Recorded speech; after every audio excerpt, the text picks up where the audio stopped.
Welcome back sa channel ko. Ngayon, may ibabahagi na naman ako na panibagong ritual.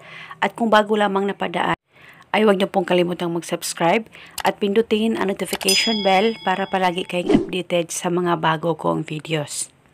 Hanggang ngayon ba ay hindi pa rin kayo nagkabati o hindi pa rin ba kayo nag-uusap ng dalawa ng partner mo simula nung nag-away kayong dalawa? At hanggang ngayon ay hindi pa rin siya tumatawag, text o chat sa'yo. At gusto mo ba na siya ang mauuna na tatawag, text o chat sa'yo? Pues gawin mo itong ritual na ituturo ko sa inyo ngayon. Ito'y napakasimple pero napaka-epektibo po ito, lalong-lalo na kung buo ang loob mo na gawin ito. Ang gagawin mo lamang, una, isulat mo sa papel ang pangalan at apelido niya ng 3 beses.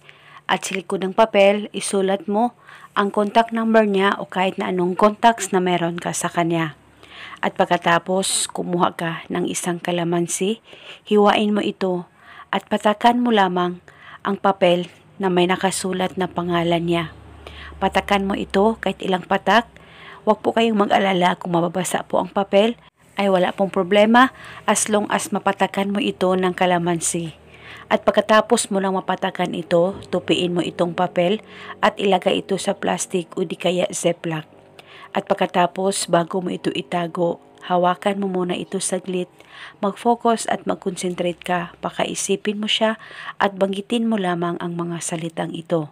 Pangalan at apelido, sa kapangyarihan itong ritual, ikaw ay tatawag at magpaparamdam sa akin ngayon mismo.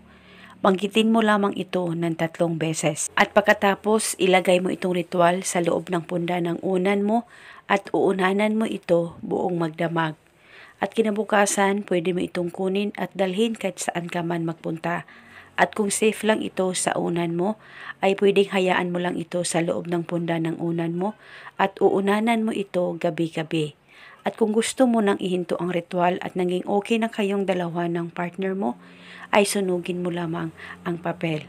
At kung kayo ay may katanungan, mag-comment lang po kayo sa baba. Maraming salamat po sa panonood. May God bless us all.